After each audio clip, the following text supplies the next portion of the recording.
नमो नमः। यद्विद्याविलासेन भूतभौतिकसृष्टयः तं नौमि परमात्मानं सच्चिदानन्दविग्रहं।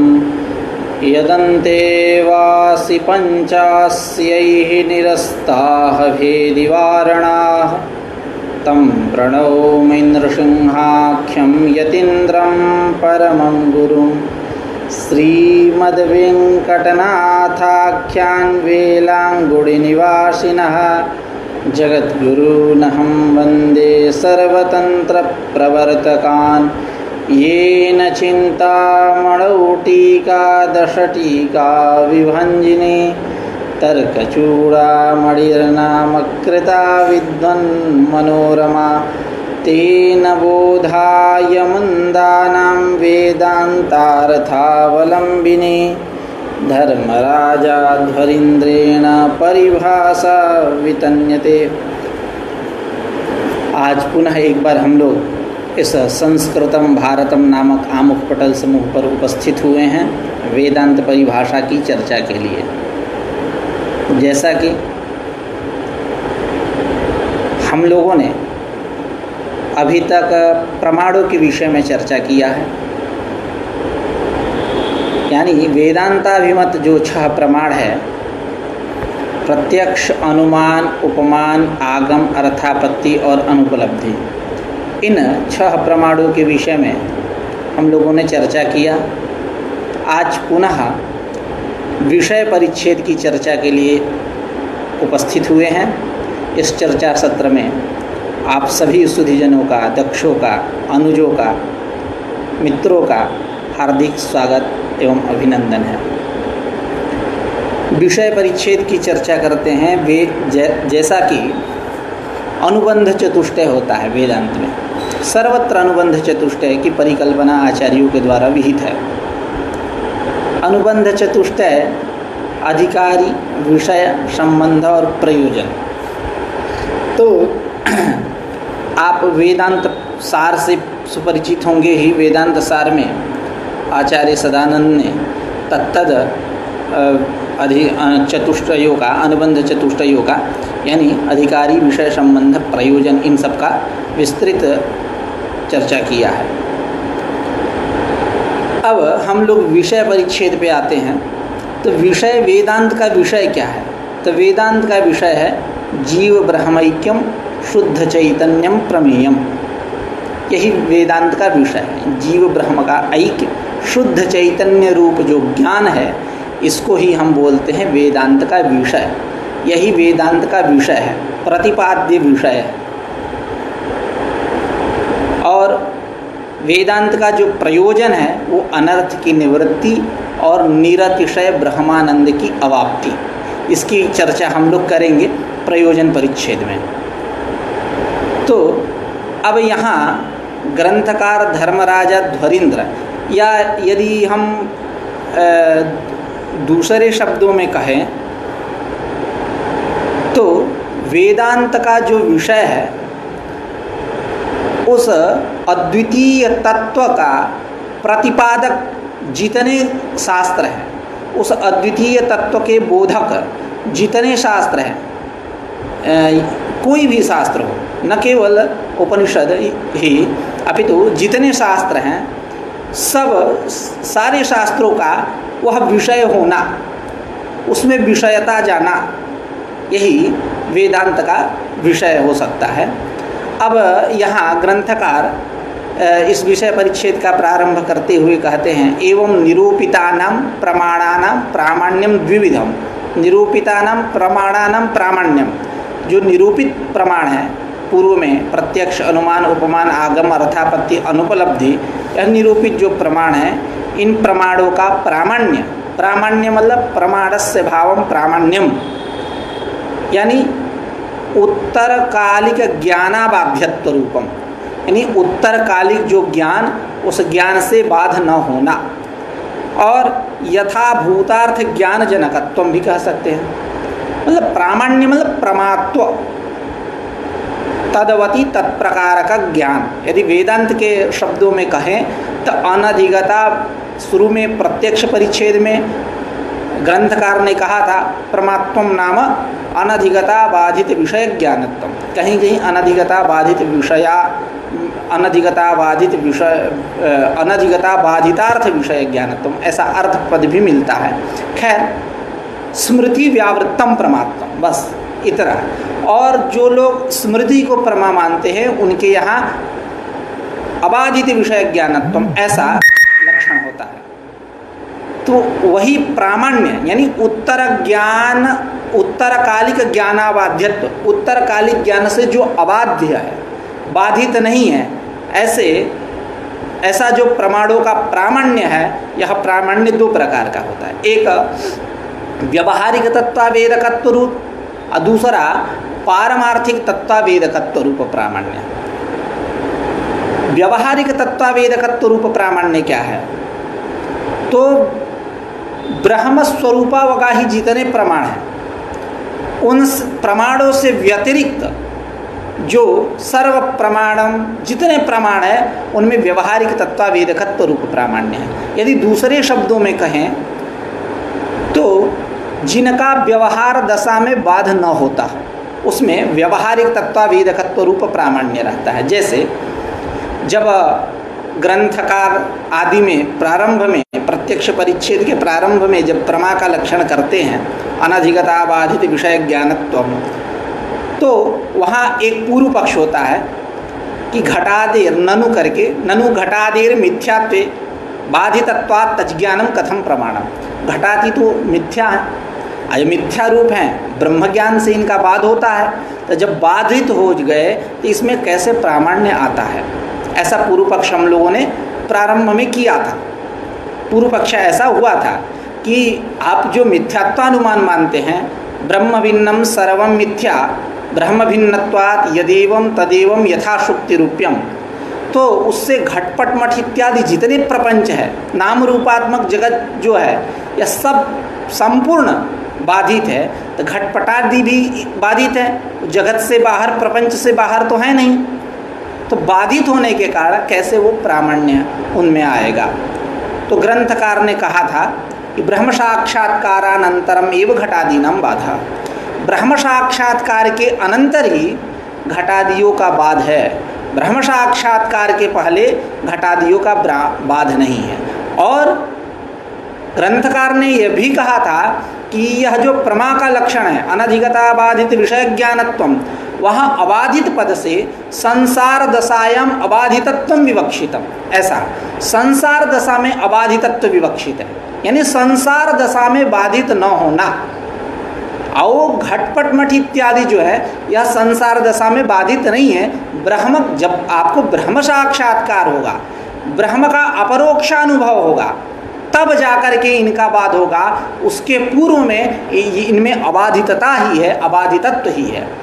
जैसा कि एक श्लोक देते हुए उन्होंने कहा था सुंदर पांड्याचार्य का, देहात्म प्रत्ययो यद्वत् प्रमाणत्वेन कल्पितः लौकिकम तद्वदेवेदम प्रमाणम त्वात्मनिश्चयात्। देहात्म प्रत्ययो यद्वत् प्रमाणत्वेन कल्पितः, देह में आत्म प्रत्यय जिस प्रकार प्रमाणत्वेन कल्पित है, अभिमतः, आत्म प्रत्यय अभिमतः, इष्टः, अहम गौरः, अहम तिष्ठामि, अहम गच्छामि इत्यादि जो भी हो, जो आत्म प्रत्यय देह में प्रमाणत्वेन अभिमत है, ठीक उसी प्रकार तद्वदेव यह जो लौकिक घटपट मठ इत्यादि है, यह भी ब्रह्म साक्षात्कार के पूर्व में अबाधित ही है। देहात्म प्रत्ययो यद्वत् प्रमाणत्वेन कल्पितः लौकिकम तद्वदेवेदम प्रमाणम त्वात्मनिश्चयात् आत्मनिश्चयात् ब्रह्म साक्षात्कार पर्यंतम, यानी ब्रह्म साक्षात्कार के पूर्व तक ये सारे के सारे अबाधित ही है, ऐसा कह के ग्रंथकार ने पूर्व पक्ष का खंडन किया था। जो पूर्व पक्ष हुआ था ननु घटादिर मिथ्यात्वेन बाधितत्वात् तज्ज्ञानम कथम प्रमाणम। तो एतावता हम यहाँ प्रकृत स्थल में यह बात कहेंगे, व्यवहारिक तत्वावेदकत्व का मतलब यह है कि जिनका व्यवहार दशा में बाध न हो। और दूसरा जो प्रामाण्य है पारमार्थिक तत्वावेदकत्व रूप प्रामाण्य है।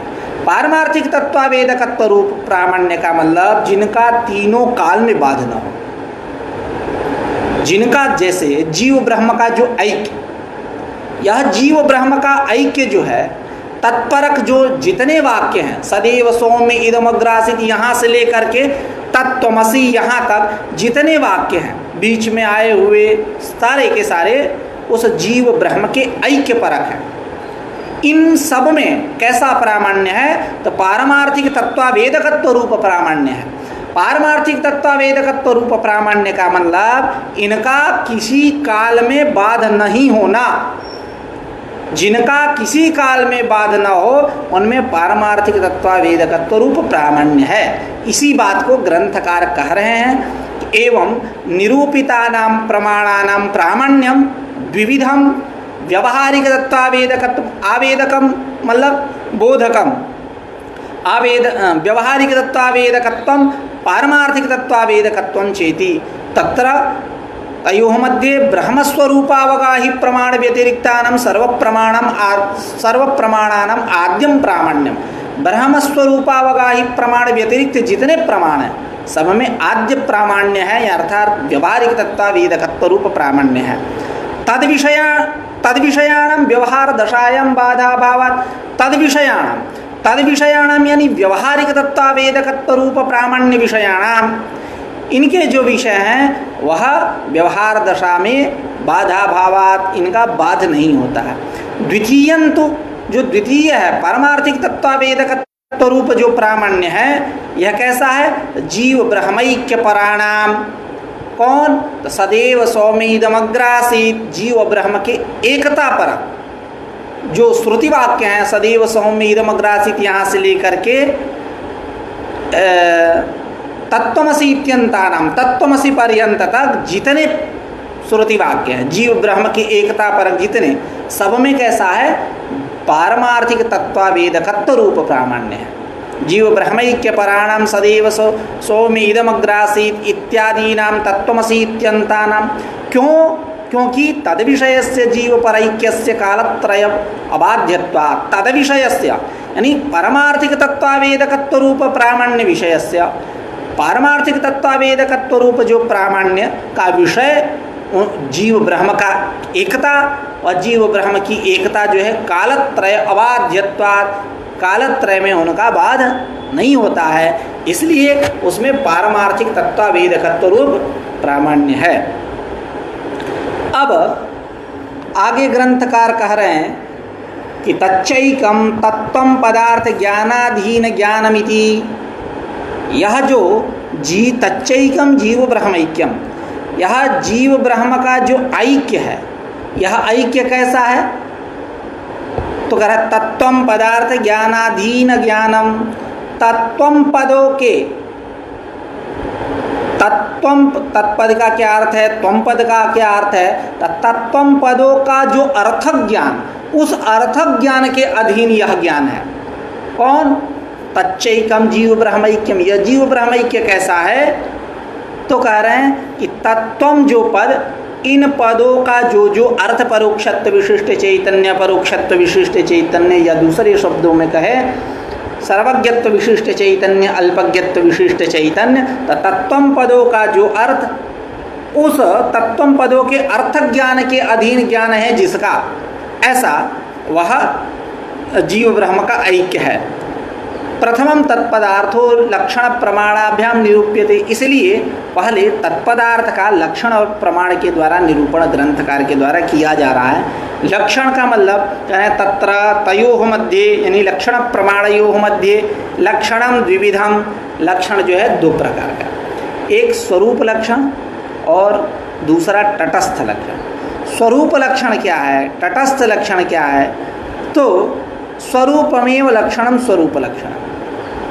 जैसे मेरा नाम धीरज है, तो जो हमारा स्वरूप यही हमारा लक्षण है। जैसे ब्रह्म का सच्चित आनंद, यह क्या है? स्वरूप है, और वह लक्षण भी है।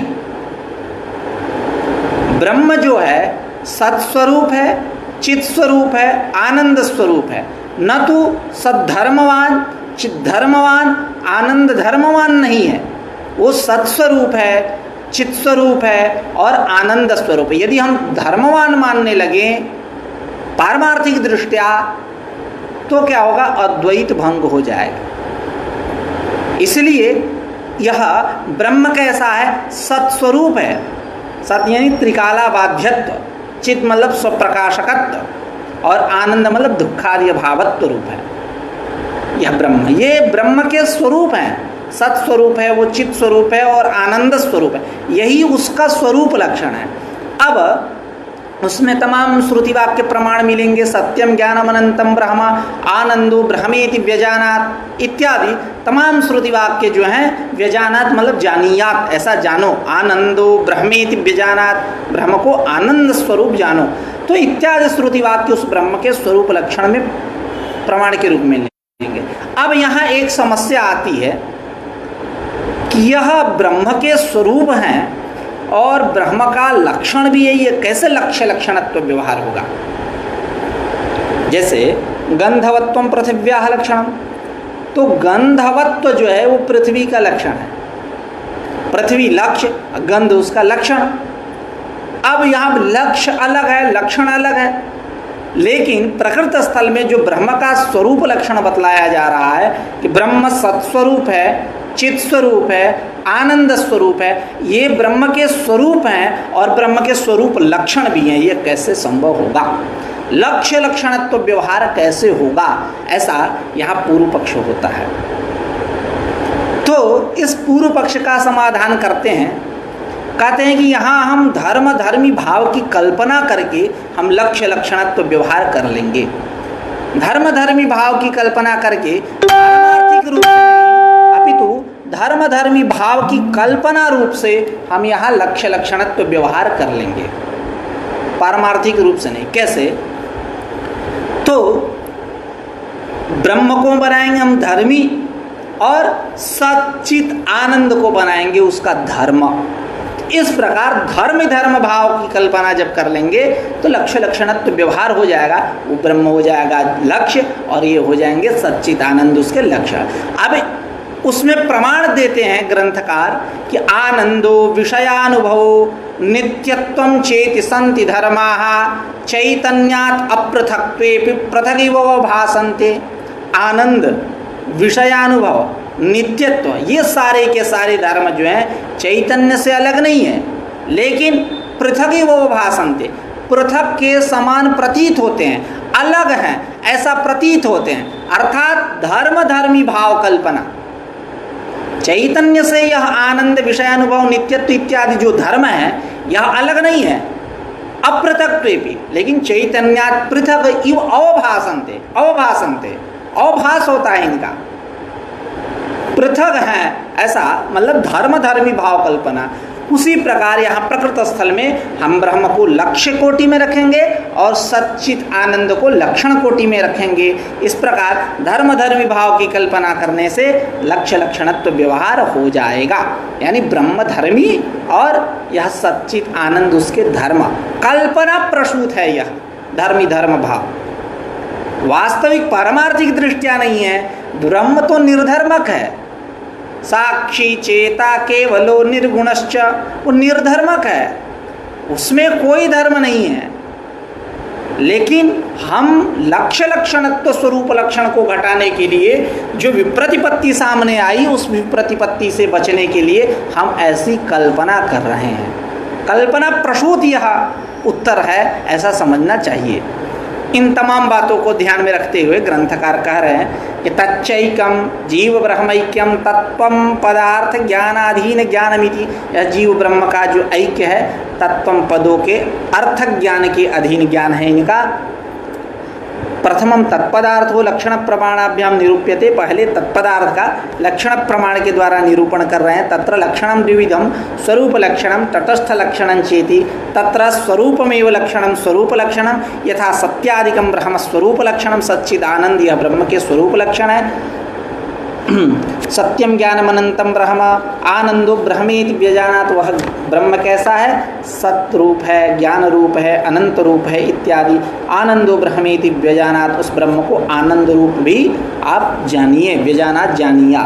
ननु स्वस्य स्ववृत्तित्वाभावे कथम लक्षणत्व स्व में स्व तो रहता नहीं, तो कैसे उसमें लक्षणत्व लक्ष्य लक्षणत्व व्यवहार होगा। इति चेत न, यदि आप ऐसा कहो तो नहीं कह सकते। स्वस्यैव स्वापेक्षया धर्मी धर्म भाव कल्पनया लक्ष्य लक्षणत्व संभवात, वहाँ हम स्व में ही स्व की अपेक्षा से हम क्या कर देंगे, धर्मी धर्म भाव की जब कल्पना करेंगे तो लक्ष्य लक्षणत्व व्यवहार हो जाएगा।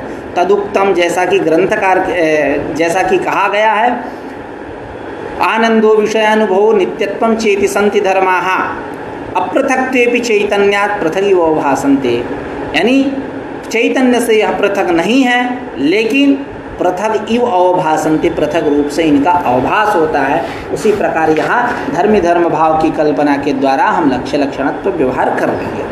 अब स्वरूप लक्षण तटस्थ लक्षण की चर्चा करते हैं। स्वरूप लक्षण की चर्चा तो हुई, स्वरूपमेव लक्षणम स्वरूप लक्षणम। अब तटस्थ लक्षण क्या है, तो कह रहे हैं यावल लक्ष्य कालम अनवस्थितत्वे सति तद्व्यावर्तकम यथा गंधवत्वम पृथ्वी लक्षणम, यानी गंधवत्व जो है यह पृथ्वी का लक्षण है। पृथ्वी लक्ष्य, गंध लक्षण।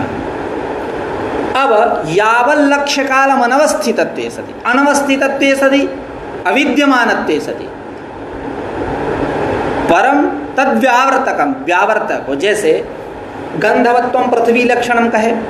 अब जब महाप्रलय होता है, उस महाप्रलय काल में परमाणुओं में गंध नहीं रहता, और उत्पत्ति काल में घटादियों में भी गंध नहीं रहता, जैसा कि नियम भी है, उत्पन्नम द्रव्यं क्षणम निर्गुणम निष्क्रियम च तिष्ठति। तो महाप्रलय काल में परमाणुओं में गंधाभाव रहता है और उत्पत्ति काल में घटादियों में भी गंधाभाव रहता है। तो यावल लक्ष्य कालम अनवस्थितत्वे सति, लक्ष्य में अनवस्थित रहते हुए, अविद्यमान होते हुए, क्योंकि प्रलय काल में मिला नहीं गंध, और उत्पत्ति काल में घटादि की जब उत्पत्ति हो रही उस समय भी गंध नहीं मिला। तो यावल लक्ष्य कालम अनवस्थितत्वे सति अविद्यमानत्वे सति अवर्तमानत्वे सति तद्व्यावर्तकम, लेकिन व्यावर्तक है, जलादि से भेद बताता है, व्यावर्तन करता है कि यह पृथ्वी के परमाणु हैं, यह अन्य के परमाणु नहीं है इत्यादि। यह पार्थिव अंश है, जलीय अंश नहीं है इत्यादि, सब उनसे व्यावर्तन होता है, अनवस्थित होते हुए भी व्यावर्तन। जैसे यदि दूसरा उदाहरण यदि देखा जाए, तकाकवंतो देवदत्तस्य गृहाः, पुंलिंग बहुवचन, पुंलिंग में जब गृह शब्द है तो काकवंतो देवदत्तस्य गृहाः, कौवा वाला देवदत्त का घर है। कोई रास्ता मार्ग भटक गया था, किसी सज्जन से पूछा कि बताओ हमको देवदत्त के घर जाना है, कौन सा घर है। तो वो सज्जन चतुर थे, कुशल थे, तो उन्होंने कहा कि ऐसा भाई साहब, ऐसा देखिए कि जिस पे वो कौवा बैठा है वही देवदत्त का घर है। तो उनको शक्तिग्रह हो गया, गए देवदत्त से मिलजुल के आए। कुछ दिनों बाद पुनः उनका आगमन उस गांव में हुआ। उस समय कोई कौवा हुआ उस उनके घर पे नहीं बैठा था अभी, लेकिन व्यावर्तकता थी, व्यावर्तक नहीं, यही देवदत्त का घर है, इसी में हम आए थे। इस समय तो कौवा है नहीं, अविद्यमान, अविद्यमानत्वे सति, अविद्यमान है, लेकिन व्यावर्तकता तो है ना कि नहीं यही देवदत्त का घर है, अन्य नहीं है। यही तटस्थ लक्षण है। ब्रह्म का तटस्थ लक्षण जैसे नेति नेति नेति नेति करके जो है, यही ब्रह्म का तटस्थ लक्षण। इसको और दूसरे शब्दों में यदि उदाहरण पुरस्सर समझना हो तो यह भी कह सकते हैं, जैसे कि कोई वैद्य के पास गया, वैद्य महोदय के पास, और कहा कि हमको ये समस्या हो रही है। तो वैद्य महोदय ने उनका नाड़ी पकड़ा, उनको देखा और मतलब कौन सा रोग है, किस रोग से वो पीड़ित है, ऐसा वैद्य महोदय को ज्ञात हुआ, और वो लगे निषेध मुखे न उसको उपदेश देने कि ये मत खाना, ये मत खाना, ये मत खाना, ये मत खाना। लेकिन क्या खाना इसका नाम वो नहीं लिए, क्या खाना नाम नहीं लिए, यही है तटस्थ लक्षण। नेति नेति, हमारे यहाँ वेदांत दर्शनों में नेह नानास्ति किंचना, नेति नेति करके उस ब्रह्म का प्रतिपादन होता। आप जब 10 श्लोकी पढ़ेंगे भगवान भगवत्पाद शंकराचार्य का, न शुक्लम न कृष्णम न पीतम न रक्तम इत्यादि न करके जो पूरा वो 10 श्लोकी ही तटस्थ लक्षण परक है। नेति नेति नेति करके पूरा 10 श्लोकी है। तो यह भी इस प्रकार भी आप तटस्थ लक्षण को समझ सकते हैं। लेकिन लक्षण इसका यह है यावल लक्ष्य कालम अनवस्थितत्वे सति तद्व्यावर्तकम यथा गंधवत्वम पृथ्वी लक्षणम महाप्रलय परमाणुषु उत्पत्ति काले घटादिषु गंधाभावात्। गंध नहीं है लेकिन व्यावर्तकता है। प्रकृते ब्रह्मणि च जगज्जन्मादि कारणत्वम,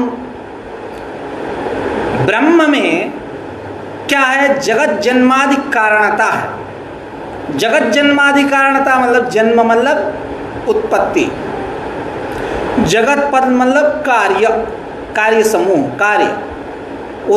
जन्मादि में जन्म स्थिति प्रलय यानी उत्पत्ति, जन्म यानी उत्पत्ति, स्थिति प्रलय भंग। तो ब्रह्म जो है इस संसार का, इस प्रपंच का कैसा कारण है? अभिन्न निमित्तोपादान रूप कारण है। कारण का मतलब यहाँ कर्तृत्व, कारण जगत जन्मादि कारणत्व मतलब जगत जन्मादि का वह कारण है। कारण मतलब कर्ता, कर्ता यहाँ कारण का मतलब कर्ता। जैसे कुलाल क्या करता है? मृत्तिका से घट बनाता है। कुलालः मृत्तिकया घटम करोति, मतलब घटम करोति यानी घटम संपादयति, घटम रचयति, घट को बनाता है। तो घट को बनाता है तो वह जैसे लोक व्यवहार में कहते हैं कि कुलाल जो है वो घट का कारण है। कारण का वहाँ तात्पर्य क्या है? कर्ता है। वह कुलाल उस घट का करता है मतलब निर्माण करता है, वो बनाता है। अर्थात जिसमें अभी ग्रंथकार कहेंगे कर्तृत्वम नाम तत्तद उपादान गोचर अपरोक्ष ज्ञान चिकीर्षा कृतिमत्व। यह 3 चीज जिसमें हो, अपरोक्ष ज्ञान और चिकीर्षा और कृति, यह 3 अंश जिसमें हो उसको हम बोलेंगे कर्ता। जैसे कुलाल में ही देखते हैं, कुलाल जो है, कुलाल यानी कुंभकार, यह कुंभकार घट का कारण है, कारण यानी कर्ता। उसमें 3 अंश है। अपरोक्ष ज्ञान ही है, अपरोक्ष ज्ञान भी है। अपरोक्ष ज्ञान मतलब उपादान का अपरोक्ष ज्ञान, प्रत्यक्षात्मक ज्ञान यानी मृत्तिका रूप जो उपादान कारण है उसका, उसको अपरोक्ष ज्ञान है, प्रत्यक्षात्मक ज्ञान है, प्रत्यक्ष ज्ञान है। और चिकीर्षा भी है उसमें, कर्तुम इच्छा चिकीर्षा है। कैसी? कि मैं इस घट को बनाऊं, और उसमें कृति भी है, प्रयत्न भी है। कपालद्वय संयोग होगा, संयोग करेगा तो घट बनेगा, कंभुग्रीवादिमान पदार्थ की उत्पत्ति होगी। इस प्रकार यह 3 अंश जाकर के उस कुलाल में घट जाते हैं तो वह कुलाल इस घट का करता है।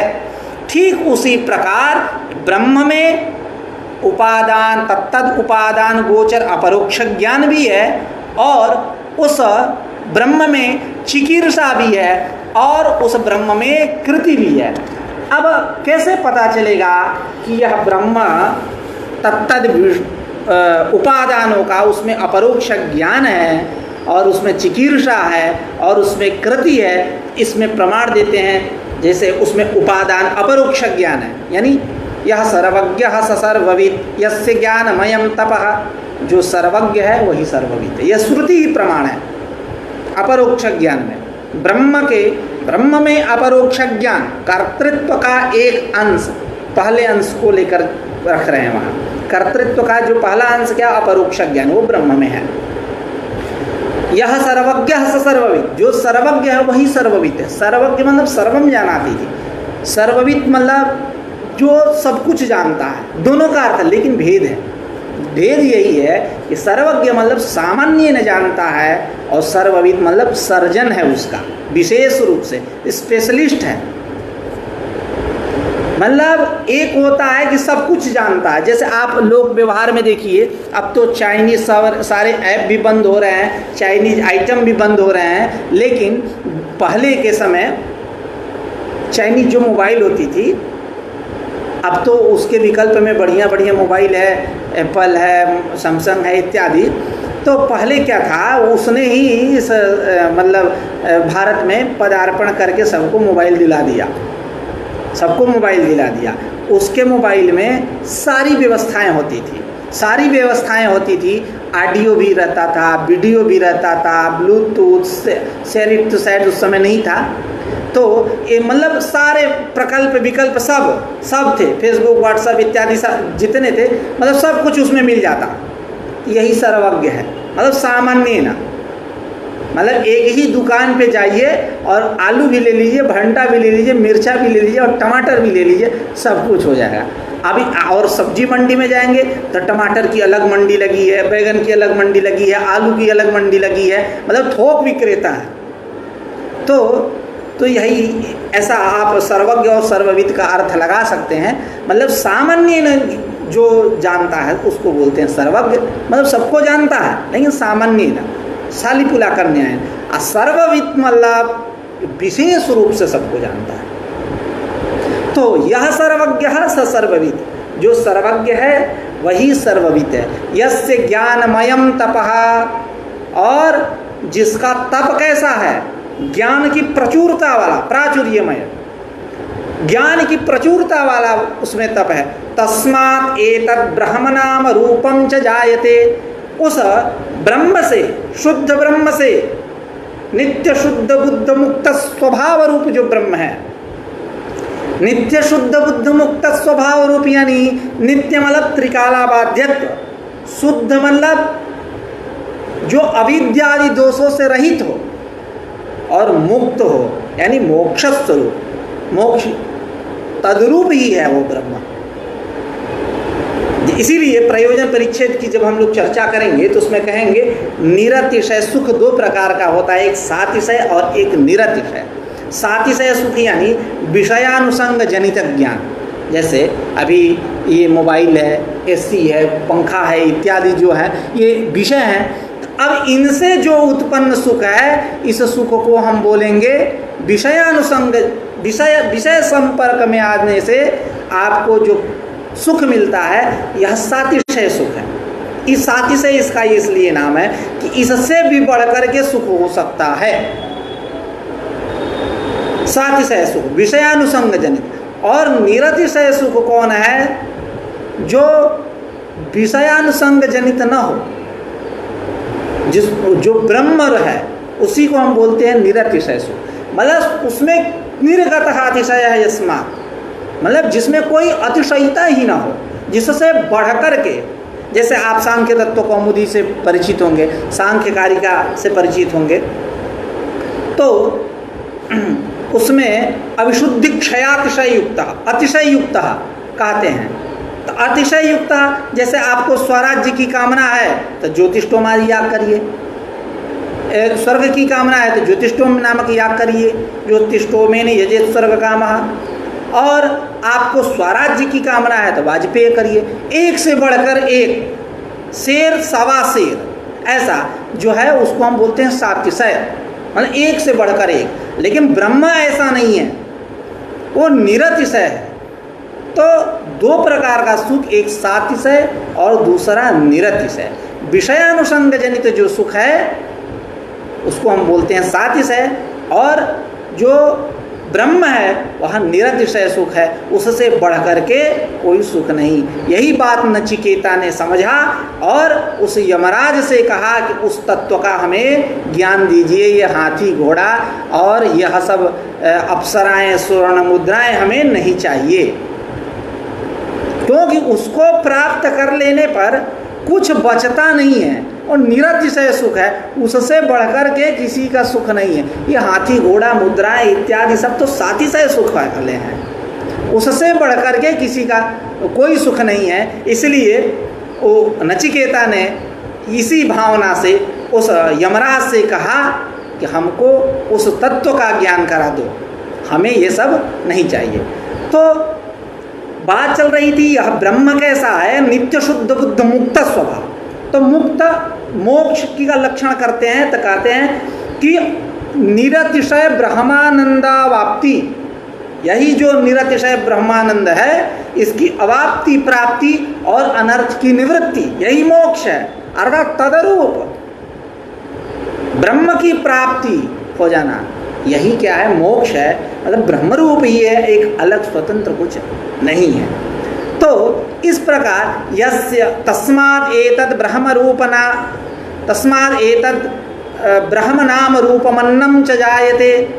तो यह ब्रह्म, वह जो नित्य शुद्ध बुद्ध मुक्त सत्य स्वभाव रूप जो ब्रह्म है, उस ब्रह्म से एतद् ब्रह्म नाम रूप अन्नम च जायते, यह ब्रह्म अर्थात कार्य ब्रह्म हिरण्यगर्भ की उत्पत्ति होती है, और नाम रूपम अन्नम च जायते, और नाम रूप और अन्न, नाम रूपात्मक यह जगत है। अस्ति भाति प्रियम रूपम नाम चेत्यं स पंचकम आद्यम त्रयम ब्रह्म रूपम जगद रूपम ततोद्वयम।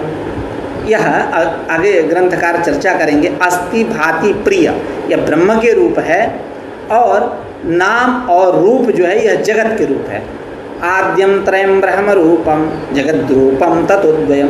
तो उस नित्य शुद्ध बुद्ध मुक्त सत्य स्वभाव जो है, उससे यस्मिन् दृष्टे परावरे भिद्यते हृदय ग्रंथे छिद्यन्ते सर्व संशयाः क्षीयन्ते चास्य कर्माणि तस्मिन् दृष्टे परावरे। अवर पदवाच्य जो है, न वरह यस्मात्, जिससे कोई बढ़ के ना हो, श्रेष्ठ ना हो। तो उस ब्रह्म से वेदांत प्रतिपाद्य, वेदांत बोध्य, श्रुति स्मृति इतिहास पुराण का तात्पर्य वाला जो है वह ब्रह्म, उस ब्रह्म से यह हिरण्यगर्भ की उत्पत्ति होती है, और यह नाम रूपात्मक जगत और अन्न की उत्पत्ति होती इत्यादि श्रुतिर्मानम। यही श्रुति प्रमाण है किसमें, तो ब्रह्म के अपरोक्ष ज्ञान में, प्रत्यक्ष ज्ञान में। और उस ब्रह्म में चिकीर्षा भी है, चिकीर्षा है, कर तुम इच्छा चिकीर्षा। इसमें क्या प्रमाण है, सो अकामयता बहुश्याम प्रजायेय। उसने कामना किया, इच्छा किया क्या, कि मैं बहुत सारे प्रजाओं के रूप में हो जाऊं। यही श्रुति बतलाती है कि उस अपरोक्ष ब्रह्म में नित्य शुद्ध बुद्ध मुक्त सत्य स्वभाव यत् साक्षात अपरोक्षात ब्रह्म जो है, उस ब्रह्म में चिकीर्षा भी है, और उस ब्रह्म में कृति भी है, प्रयत्न भी है, यत्न भी है। उसमें क्या प्रमाण है, तन मनो अकुरुता। उस ब्रह्म ने मन को बनाया, मन को बनाया, मन को रचा। तो मन को रचा, यत्न किया, प्रयत्न किया, व्यापार किया, तो इसलिए उस ब्रह्म में कृति भी है। एतावता उस ब्रह्म में अपरोक्ष ज्ञान भी है, और चिकीर्षा भी है, और उस ब्रह्म में कृति भी है। इसलिए वह ब्रह्म इस संपूर्ण प्रपंच का, जगत का वह करता है। इन तमाम बातों को ध्यान में रखते हुए ग्रंथकार अब कह रहे हैं अपने शब्दावली में, तटस्थ लक्षणम तो यावल्लक्ष्य कालम अनवस्थितत्वे सदि तद्व्यावर्तकम तदेव यथा गंधवत्वं पृथ्वी लक्षणं महाप्रलये परमाणुषु उत्पत्ति काले घटादिषु गंधाभावात् प्रकृते ब्रह्मणि जगत जन्मादि कारणत्वं। ब्रह्म कैसा है, जगत जन्मादि का कारण है। जगत मतलब अत्र जगत पदेन कार्यजातम विवक्षितम, कार्यजात, जन्म मतलब उत्पत्ति, आदि से आप स्थिति प्रलय को ले लीजिए। कारणम च कर्तृत्वम, कारण मतलब कर्ता, कर्तृत्व मानने से अतः अविद्यादौनाति व्याप्ति, अविद्यादि में दोष नहीं जाता। क्यों, वह अविद्यादि कर्ता नहीं है, केवल कारण है। कर्तृत्वम च, कर्तृत्व क्या है, तो कह रहे हैं तत्तद उपादान गोचर अपरोक्ष ज्ञान चिकीर्षा कृतिमत्वम। ईश्वरस्य तावत् उपादान गोचर अपरोक्ष ज्ञान सद्भावे च। ईश्वर में उपादान, तत्तद उपादान गोचर अपरोक्ष ज्ञान है, अर्थात तत्तद उपादान विषयक अपरोक्ष ज्ञान है। और तत्तद उपादान मतलब तत्तद उपादान को विषय करने वाला अपरोक्ष ज्ञान, अपरोक्ष ज्ञान है। उस अपरोक्ष ज्ञान के सद्भाव में प्रमाण क्या दे रहे हैं, यह सर्वज्ञः स सर्वविद् यस्य ज्ञानमयं तपः तस्मात् एतद् ब्रह्म नाम रूपं च जायते इत्यादि श्रुतिर्मानम्। तादृश चिकीर्षा सद्भावे, उस ब्रह्म में जगत विषय चिकीर्षा भी है इसमें प्रमाण क्या है? सो अकामयत बहुश्याम प्रजायेय इत्यादि श्रुतिर्मानम तादृश कृतौ जगत विषयक, उसमें कृति भी है। इसमें क्या प्रमाण है? तो तादृश कृतौ च तन्मनो अकुरुता इत्यादि श्रुतिवाक्यम, इत्यादि श्रुतिवाक्य जो है प्रमाण है। अब आगे ग्रंथकार कह रहे हैं कि ज्ञान इच्छा कृतीनाम मध्ये अन्यतम गर्भ लक्षण तृतीयमिदं विवक्षितम अन्यथा व्यर्थ विशेषणत्वापत्ते है। मतलब जन्म स्थिति भंग, यतो वा इमानि भूतानि जायन्ते येन जातानि जीवन्ति यत् प्रयन्ति अभिशं विशन्ति, उस ब्रह्म से यह संपूर्ण भूतों की उत्पत्ति होती है, उनसे रक्षा भी होती है उस ब्रह्म से, और उस लय भी होता है उसी में, उस ब्रह्म में। इसलिए वह इस जगत का अभिन्न निमित्तोपादान कारण है। तो अब करें कि ज्ञान इच्छा कृति नाम मध्य, अभी 3 कर्तृत्व की चर्चा कर रहे हैं। कर्तृत्वं च तत्तद उपादान गोचर अपरोक्ष ज्ञान चिकीर्षा कृतिमत्व। तो अब यहाँ ज्ञान इच्छा कृति इनके मध्य में अन्यतम गर्भ लक्षण तृतीयमिदं विवक्षितम। अन्यतम एक एक के गर्भ भीतर 3 लक्षण समाहित हैं। ज्ञान के अंदर भी 3, इच्छा में भी और कृति में। कैसे बनाते हैं? जन्म स्थिति भंग वो 3 है, 3 यहाँ नीचे ज्ञान इच्छा कृति। तो जन्म अपरोक्ष ज्ञान, जन्म इच्छा, जन्म कृति, स्थिति अपरोक्ष ज्ञान, स्थिति इच्छा, स्थिति कृति, प्रलय यानी भंग, अपरोक्ष ज्ञान, प्रलय इच्छा, अप्रलय कृति। इस प्रकार 9 लक्षण बनते हैं। कितने लक्षण बनते हैं? 9 लक्षण। यह एक लक्षण नहीं है। ज्ञान इच्छा कृति इनके मध्य में, इनके भीतर पेट में, गर्भ में 3 लक्षण, तृतीयमिदं लक्षणम विवक्षितम, 3 लक्षण। यदि 3 लक्षण ना माना जाए, एक ही लक्षण माना जाए, तो क्या होगा? जन्म स्थिति भंग में स्थिति भंग बैठ के क्या करेंगे? व्यर्थ विशेषणत्वापत्ति है, व्यर्थ विशेषणत्वापत्ति हो जाएगी। वह विशेषण क्या होता है? भेदक होता है, व्यावर्तक होता है। अब वो कब चरितार्थ होंगे? अब एक ही लक्षण मान लिए, सब बैठ के वही अकेले भेद करा दिया, अपना व्यावर्तकत्व चरितार्थ कर दिया, तो जो स्थिति प्रलय है विशेषण के रूप में, ब्रह्म के विशेषण के रूप में, तो अब यह भेदक हो। विशेषण तो भेदक होता है, व्यावर्तक होता है, इतर व्यावर्तक होता है। अब एक ही लक्षण मानेंगे, 3 लक्षण नहीं मानेंगे, एक ही मान लिए, मतलब तीनों को मिला करके एक ही मान लिए, तो भेदक हो गए, व्यावर्तन कराएंगे। तो बैठ के स्थिति प्रलय क्या करेगा? यह विशेषण के रूप में जो श्रुत है, व्यावर्तक के रूप में जो श्रुत है, यह व्यर्थ होने लगेगा। अन्यथा व्यर्थ विशेषणत्वापत्ते है। अन्यथा मतलब यानी ज्ञान इच्छा कृति नाम मध्य अन्यतम गर्भ लक्षण तृतीयमिदं विवक्षितम। यदि आप ऐसा न मानो कि सबके पेट में 3 हैं, ऐसा न मानो, तो क्या होगा? व्यर्थ विशेषणत्वापत्ति हो जाएगी। बैठ के स्थिति प्रलय इत्यादि क्या करेंगे? किसका व्यावर्तन कराएंगे? अब तीनों को मिलकर के एक ही साथ व्यावर्तन हो रहा है। अतएव जन्म स्थिति ध्वंसानाम अन्यतमस्यैव लक्षणे प्रवेश करें कि लक्षण में जन्म स्थिति ध्वंसानाम, जन्म स्थिति ध्वंस वही, यतो वा इमानि भूतानि जायन्ते, उत्पत्ति स्थिति और ध्वंस यानी प्रलय भंग। जन्म स्थिति ध्वंसानाम अन्यतमस्यैव, एक का ही लक्षणे प्रवेश, लक्षण में प्रवेश होगा। इस प्रकार प्रकृतेचा लक्षणानि नव संपद्यन्ते, इसलिए प्रकृत स्थल में 9 लक्षण बन के तैयार हो जाते हैं। ब्रह्मणो जगत जन्मादि कारणत्वे, ब्रह्म जो है जगत जन्मादि का कारण है। इसमें प्रमाण क्या है? तो कह रहे यतो वा इमानि भूतानि जायन्ते येन जातानि जीवन्ति यत् प्रयन्ति अभिशं विशन्ति इत्यादि श्रुतिर्मानम। यह श्रुति ही प्रमाण है कि ब्रह्म में जगत जन्मादि कारणता है। जगत मतलब कार्य, जन्म मतलब उत्पत्ति, आदि से स्थिति और प्रलय, कारण मतलब कर्तृत्व, यानी यह संपूर्ण जो कार्य जात प्रपंच जगत है, इसका उत्पत्ति स्थिति लय का कर्ता ब्रह्म है। उसमें प्रमाण क्या है? उसी को कर जगत जन्मादि कारणत्वे किम मानव, तो कह रहे हैं यतो वा इमानि भूतानि जायन्ते येन जातानि जीवन्ति यत्प्रयन्ति अभिशं विशन्ति इत्यादि श्रुतिर्मानम, इत्यादि श्रुति ही प्रमाण है। और आदि से किसको लेंगे?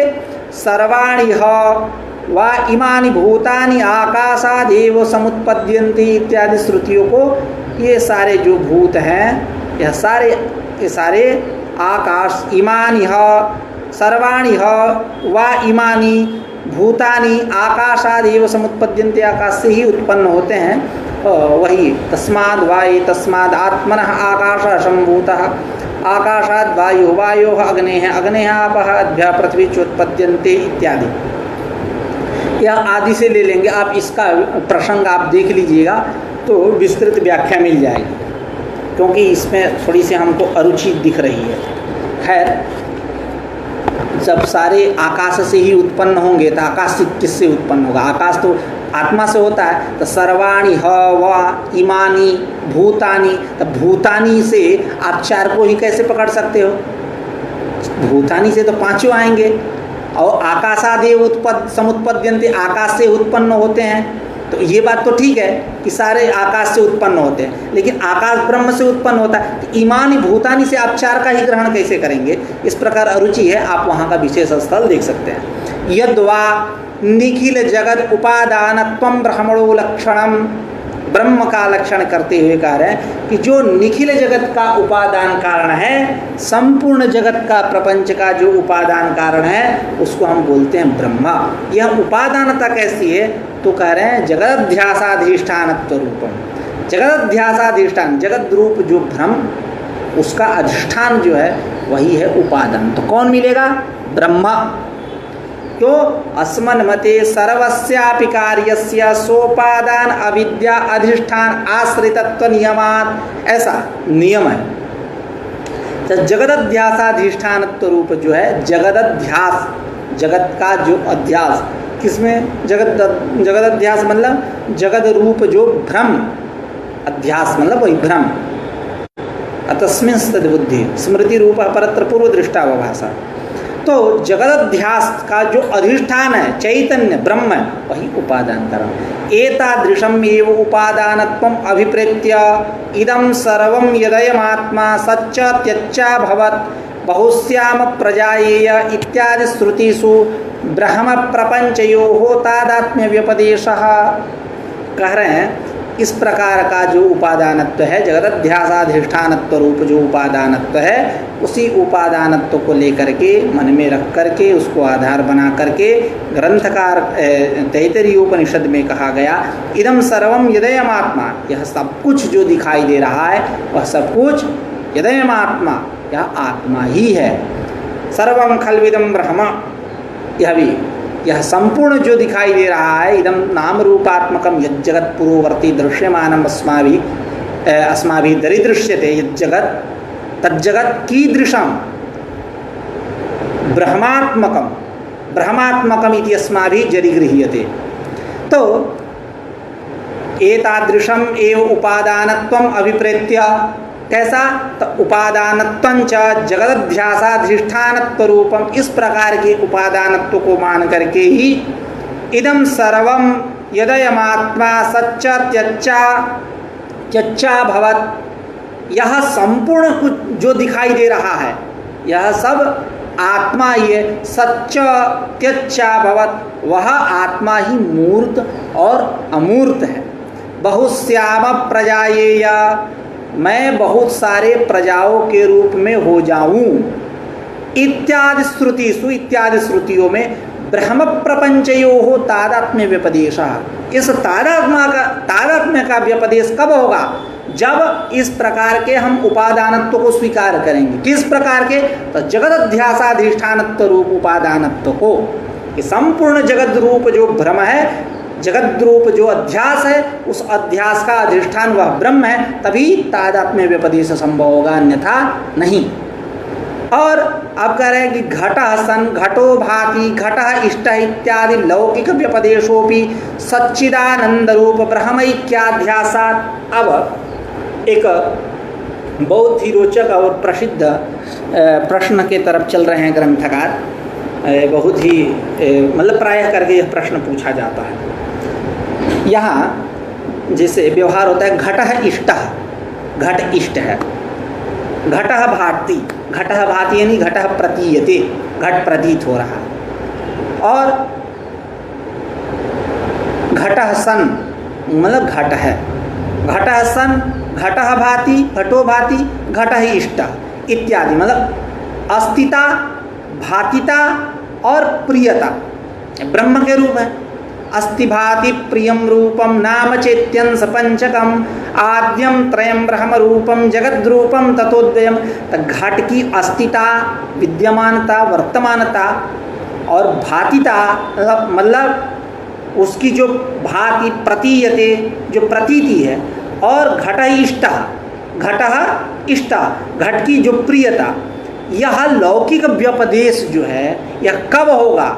जब हम घट को उस ब्रह्म के साथ ऐक्याध्यास करेंगे तब तो उसका प्रतिबिंब पड़ेगा, उसकी छाया पड़ेगी, तो घट में अस्तिता, घट में भातिता, घट में प्रियता की प्रतीति होगी, अन्यथा प्रतीति नहीं होगी। अब यही एक प्रश्न होता है कि ठीक है, घट में अस्तिता, भातिता और प्रियता की जो आप प्रतीति करा रहे हो तो दुख में भी कराओ, दुखम इष्टम, ऐसा ये अलग थोड़े है दुख, प्रपंच से अलग कहाँ है दुख? अरे प्रपंच में ही तो दुख है, यह भी उस ब्रह्म के साथ इसका ऐक्याध्यास है, तो दुखम इष्टम ऐसा होना चाहिए। ठीक है, मान रहा हूँ कि दुखम मतलब दुखम सत ऐसा प्रतीत होता है, दुखम भाति यह भी प्रतीत होता है, ठीक है, यहाँ कोई हमारी भी प्रतिपत्ति नहीं। लेकिन जो दुख में प्रियता की बात करोगे तो दुखम इष्टम, तब हमारे समस्या यहाँ आ जाएगी। तब यहाँ एक समस्या आएगी कि दुखम इष्टम, जो दुख को भी आप ब्रह्म के साथ ऐक्याध्यास करके दुखम इष्टम ऐसा व्यवहार करो, लेकिन लोक में ऐसा व्यवहार नहीं होता। दुख किसको इष्ट है? इस संसार में किसको इष्ट है? किसी को नहीं। अब देखिए, वैयाकरणों के यहाँ थोड़ी सी दूसरी बात है। करागारम गच्छति, करागारम गच्छति, उसको करागार जाना ही श्रेयस्कर है, ईप्सित तो लगता है। वैयाकरणों को करागार जाना ही मतलब डंडा आदि से मार खाने के अपेक्षा वो समझता है कि श्रेयस्कर यही है कि करागार में चल जाओ।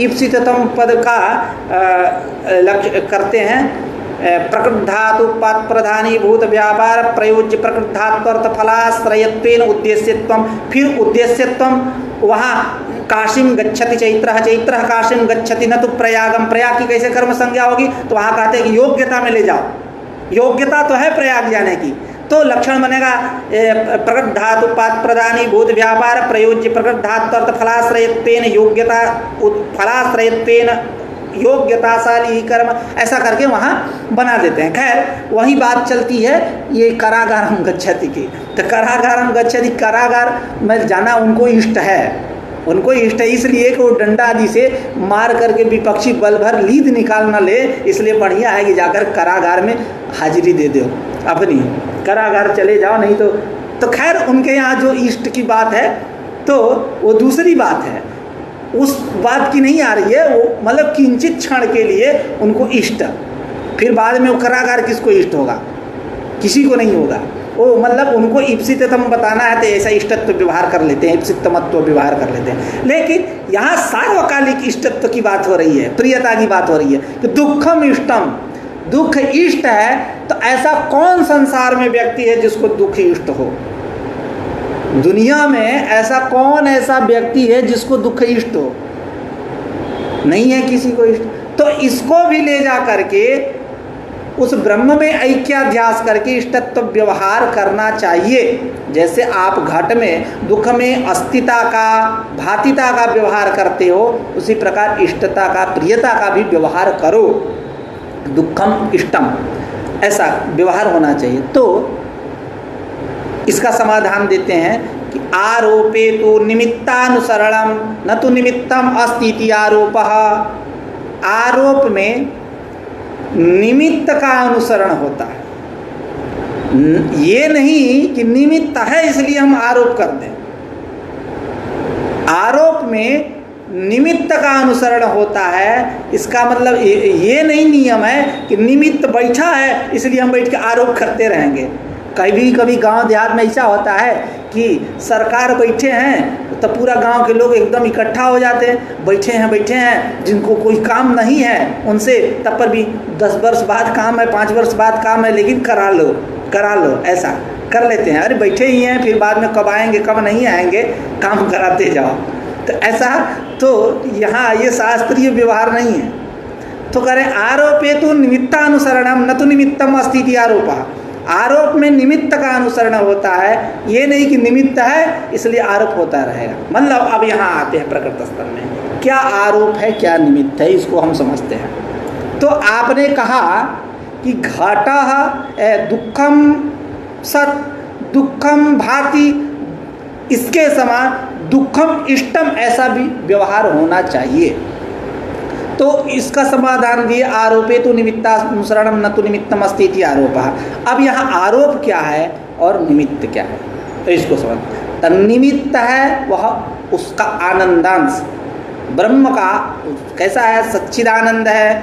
आनंद वही आनंद का रिफ्लेक्स पड़ता है दुख में या घट में या पट में, जिसमें आपको प्रियता इष्ट है, प्रियता ले जानी है। तो आरोप कौन हुआ, निमित्त कौन हुआ, आनंदांश। और आरोप किसका कर रहे हैं कि यह दुख जो है यह इष्ट है, यह पट इष्ट है, यह घट इष्ट है। तो आरोपे सति मतलब इष्टत्वादि व्यवहारे सति निमित्तानुसरण, निमित्त का अनुसरण है कि वह आनंदांश आ रहा है यहाँ, इसलिए इसमें प्रियता की प्रतीति हो रही। इसका मतलब ये नहीं कि वहाँ आनंदांश रखा हुआ है उस ब्रह्म में तो हम कहीं भी लगे प्रियता का आरोप करने। इसका मतलब ये नहीं कि आनंदांश, वो तो सच्चिदानंद है, उसमें तो रहेंगे ही आनंद, सत भी रहेगा, चित भी, सत्स्वरूप है, चित स्वरूप, आनंद स्वरूप है, उसमें आनंद है ही। इसका मतलब ये नहीं कि वो साहब आए हैं तो पूरा एकदम गांव टूट पड़े, उसमें आनंद रखा हुआ है। इसका मतलब नहीं कि बैठे बैठे जहाँ मन तहाँ प्रियता को ले जा करके खटा खटा खटा सम्मिलित करते रहेंगे, ऐसा नहीं। तो वही कह रहे हैं कि जो आप कह रहे थे, पूर्व पक्ष कर रहे थे कि दुखम इष्टम ऐसा व्यवहार होना चाहिए, जिस प्रकार घट दुखम सत दुखम भाति, घटः सन घटः भाति, घटः इष्ट इत्यादि व्यवहार होता है, उसी प्रकार आपको यहाँ दुखम इष्टम ऐसा व्यवहार होना चाहिए। तो उसका कह दिए, समाधान दे दिए कि नहीं, ऐसा नहीं। आरोपेस्तु निमित्तानुसरणम न तो निमित्तम अस्ति इति आरोपः। उसी को कह रहे हैं, ननु आनंदात्मक चिदध्यासात् घटादेहे इष्टत्व व्यवहारे, घटादि में इष्टत्व व्यवहार होने पर दुःखस्यापि तत्र अध्यासात् ब्रह्मणि अध्यासात् तत्रापि इष्टत्व व्यवहारापत्ति ही, उसमें इष्टत्व व्यवहारापत्ति हो जाएगी। इति चेत न, यदि आप ऐसा कहोगे तो नहीं कह सकते। क्यों? आरोपे सति निमित्तानुसरणम न तो निमित्तम अस्ति इति आरोपः इति अभ्युपगमेन, ऐसा मानने से दुःखादौ सच्चिदानंदाध्यासे भी, दुख में सच्चित इस दोनों अंश का अध्यास होने पर भी आनंदांशाध्यासा भावात, उसमें आनंदांश का अध्यास नहीं होता है। सच्चित इन दोनों का अध्यास हो जाए लेकिन आनंदांश का अध्यास नहीं होता है। क्योंकि किसको दुख इष्ट है? जगति नाम रूप अंशद्वय व्यवहारस्तु अविद्या परिणामात्मक नाम रूप संबंधात। अब इसको कल पाठ करते हैं थोड़ा सा। हाँ वही, अब जगत जन्म क्रम की बात करेंगे, जगत जन्म की बात करेंगे, मतलब वही यूँ कह ले सृष्टि प्रक्रिया की बात करेंगे। वही कह रहे, जगति नाम रूप अंशद्वय व्यवहारस्तु अविद्या परिणामात्मक नाम रूप संबंधात। जगत में यह जो नाम रूप अंशद्वय का व्यवहार होता है, ये बोलते हैं कि यह जगत कैसा है? नाम रूपात्मक है, नाम रूपात्मक है, नाम रूप जगत के रूप है। नाम रूपात्मक यह अंशद्वय व्यवहार कैसे होता है? ऐसे होता है कि अविद्या परिणामात्मक, अविद्या का परिणाम रूप कौन है? नाम और रूप।